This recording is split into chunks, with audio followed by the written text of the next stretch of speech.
the list tomorrow that will come from planning with the non-allocable and allocable in different name, district and above the district, mas klaro na po. Hindi na yung parang paulit-ulit, mas maliwanag para maiintindihan namin. Yes. Mr. Chair, if I may on that, tomorrow po, I think we will be submitting the summary on the legislative district on the specifics, because there were additional items po that were sent, that will be sent by the committee to us. Ang na-correct pa lang po namin is yung mga last tawag dito, yung pinadaga po last week. So we asked po until Friday, Madam Chair. So Mr. Chairman, so we will send those by Friday. But we will send the summary list of per legislative district tomorrow. Allocating allocable, non-allocable, whatever term you want to use. Thank you po. Now, on rethinking flood mitigation and moving beyond a construction-heavy approach. All these decades, DPWH has remained hyper-focused on flood control infrastructure, dikes, seawalls, drainage systems, and pumping stations, and rightly so, because we're a vulnerable nation. But often, it's built in isolation without corresponding upstream or ecosystem intervention. Because nga, nakafocus sa admin regions or congressional districts. Ang baha naman, hindi naman tumitingin sa politika. So this has resulted in massive spending with minimal actual long-term reduction in flood risk, and as shown, it has even become contradictory to the health, in fact, dangerous. So while some projects, to be fair, have provided some relief, others have worsened flooding, as shown in the studies. Flooding downstream, it has degraded water systems, it has caused displacement of communities. This has led our experts, including those from DNR, from DepDev, from the Infrastructure Committee of NEDA, to call for a shift towards integrated nature-based and ridge-to-reef flood management approaches. So the DNR has nature-based solutions. What are these? Wetland restoration, mangrove reforestation, watershed rehabilitation, sediment retention in uplands as cheaper, cost-effective, resilient alternatives to hard or gray infrastructure. But the DPWH current planning and budget frameworks still, engineers kayo, naintindihan ko po, remain heavily skewed towards construction-based outputs, reflecting both the bureaucratic inertia and in some cases, sorry to say, perverse incentives tied to high-value civil work contracts. I'll use it in those terms. So, construction-heavy, hindi ko pa nararamdaman, as of now, not to blame anyone, yung nature-based solutions. Mas gusto ko pong makita, kasi, ano to hindi pwedeng puro, parang yung ginagawa ng Singapore, alam ni Sec Dizon yan, they work with nature in their dike system. Hindi palaging tayo ng mga dike, or even, let's say, the polder system of the Netherlands. So, ayon sana sa kalikasan. Gusto kong maramdaman po yun, hindi ko pa nakikita sa inyong budget. So, given what's happening now, and the department's bias for flood control infrastructure, not just as a technical choice, but as a structural weakness. So, I want to know, how do we integrate this nature-based solutions into our flood, not just flood mitigation infrastructure na ziniro natin, tinanggal yung 255 in everything, even in roadside ditches, even in rain, even in FMRs, for example. So gusto ko po makita na mawala yung current infrastructure bias na maaring iba ay substandard, hindi ko linalahat po, Pero gusto ko makita po yung watershed-based flood mitigation approaches na binanggit. I can go on and on, but that's something, part of the change. Kasi madaling tanggalin na yung flood control. Hindi. Yung nananatili, paano natin i-incorporate yung ganitong mga filosofiya po. Yes, thank you. Yes, again, Mr. Chairman, the Senator is spot on in her observations. I think the main problem is there has been very, very little effort exerted towards really master planning these various systems. Flood control is one. The network of farm-to-market roads is another. Network of bridges and roads is another. I think that is the main weakness, Mr. Chairman, and that's why I think taking this time to be able to plan and work well with DNR, other agencies such as the ADB and the World Bank and JICA, as well as our own universities here like UP, we really need to come up with an integrated water resource management system plan, which is currently non-existent. Just to put it bluntly, wala po yan eh. And the nature-based solutions must be part of that. No, and you're absolutely right, Mr. Chairman. It is really not in the current program right now. It is not reflected in the current program because it does not exist right now for so many years. So now that has to change.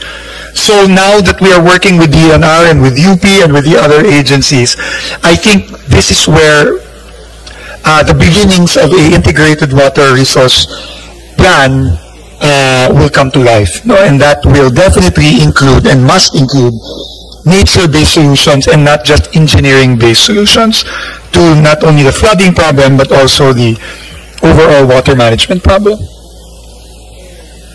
So we look forward to seeing that, Sec. Thank you for your answer. Now, in a hearing a few months ago, I think the chair was there. What agency? A small agency, National Museum yata. Sinabi, hindi raw napondohan yung continuation ng National Museum, tas sabi ng DBM kasi walang trip. Alala mo? Nagulat tayo. Diba? Trip. It was a multi-year project, tas sabi ng DBM, diba, nagulat tayo kasi wala daw trip. Multi-year yon.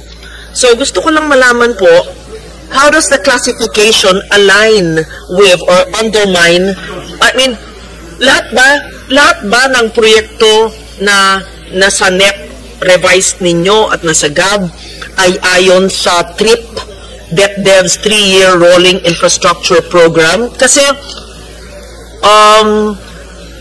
mismong National Museum, hindi raw linagay, sabi ng DBM, kasi kailangan dumaan daw sa DepDev na trip. So, tama ba yun? O mali ang intindi namin? So, lahat po ng inyong programang nakasaad sa NEP, Revise at sa GAB, allocable man o non-allocable, ay dumaan sa DepDev na trip. It's a 3-year rolling infrastructure program. Lahat ba yan galing sa DepDev, yung inyong mga panukala sa GAB? Yeah, Mr. Chairman, let me just find out because we will submit it if it's part of the trip or not, no, of the 3-year rolling program. But I find it quite difficult to believe bakit hindi. I mean, it's just a National Museum funding, and bakit kailangan? No, I'm not asking about National Museum. I'm just citing it as an example. The chair and I were in a hearing, and National Museum said wala silang pondo. Tinanong namin sa DBM ba wala? Sabi ng DBM kasi wala daw silang trip. So, kung yun maliit na museo, ito po, lahat ng infrastructure nyo, dumaan ba yan sa DepDev? I don't think so po. Exactly. So, ibig sabihin, hindi a-approve ni DBM ang inyong funding. Kasi, hindi nila in-approve yung National Museum na multi-year na stop yung building kasi walang DepDev na trip. So, kung lahat ng inyong ating pinag-uusapan ngayon ay di dumaan sa DepDev na trip, hindi i-EFLR kayo o i-veto kayo. Yun ang sabi sa amin sa hearing. So, dapat ang DBM, i-hold natin ko nandito, or ipaliwanag. Kung hindi dumaan sa DepDev na trip, i-veto ba? Or i-FLR? Or dapat ba natin hindi isama sa GAA? Sige po. Clarify. Kasi, ano yan confusing. Very good, Yeah. So we will consolidate po, Mr. Chair, Madam Senator, and we will submit. But you were member. Medyo naguluhan tayo. I find it difficult to believe as you na gano'n. Kasi every line item in the DPWH budget went through DBM trip. Parang hindi. Yeah. Yeah. It's difficult to believe. Undersecretary Cangaspo just passed me on information. Yung mga hindi daw po dumaan sa trip, dumaan dapat sa RDC level, which is, I guess, an extension of DepDev. No? So, but again, we will have to validate and submit it to the committee. Kasi ng DBM nun, the submission to the trip ensures that projects, tama naman, are aligned in the master plan, have feasibility studies, and are shovel-ready, and part of the Philippine Development Plan. Kaya yung Part 2 ng National Museum, hindi na pondohan, wala daw trip. Kaya nga, winawarningan ko lang kayo, kung wala kayong trip, paano yun? I leave that kung i-check po nyo, siguro later when before we finish that, yan. So, now I go, I've gone macro, now very, very micro. And I hope I'm not considered to be parochial here. I just speak for the provinces who may be large in land area and population but receive 1/2 or 1/3 the allocation of other provinces, because again, our budgeting is based on administrative or political districts, not by need. Okay, example, with the permission of the chair, may I just, parochial pero kailangan we have to speak for the people Antique budget is much lower compared to its neighbors. And do not get me wrong, I'm a senator, I represent our Region 6 and the island of Panay. I'm happy that the others are bigger. Para lang ihambing.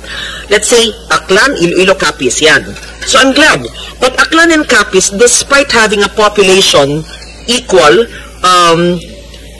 to us in Antique, but we have much larger land area.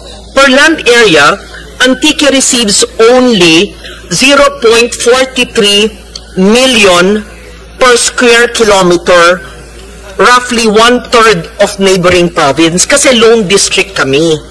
So, an ordinary Antiqueño benefits only, ginawa kong per capita, 1,800 worth of infrastructure investment from the government compared to residents of Aklan or Capiz who benefit around 3.6 to 3.9 thousand or double the amount. Again, I am happy that the other neighboring provinces have triple the budgets because there are congressional districts. Huwag po niyong tanggalin, dagdagan pa nyo. Pero, bakit ang probinsya ko, hindi naman ako yung congressman, pero 3B yung NEP, tas yung NEP revised naging 1.1. Pareho ng Valenzuela na 1.1B. Talagang aping-api. Bakit ganun? At meron naman maraming probinsyang nangyayari po yun. Siguro, iisipin ko lang, mahirap magsiguro. Kasi, stricto, kasi takot maglagay iba doon, o baka hindi naisip ng central, hindi naisip ng region, or siguro yung district engineer hindi humingi ng malaki, or siguro yung congressman o yung senador hindi humihirit. But don't get me wrong, I'm not asking questions here for you to add to the district where I represented. No. I just speak for the districts with large population, large land area, pero ang liit-liit at ang daming needs, pero ang liit. So, palaisipan. And I speak for the indigenous peoples there, the Ati and the Iraynons, who cannot speak and talk to you ever in their lives. Buti na lang yung aking regional director, taga Bugasong, at alam niya ang ibig ko sabihin. Yeah, yung nakakaantig ng puso yung ganun. Tapos ito, papakita ko sa inyo. Gusto kong i-flash Yung NEP at about yung regional budget allocation per capita.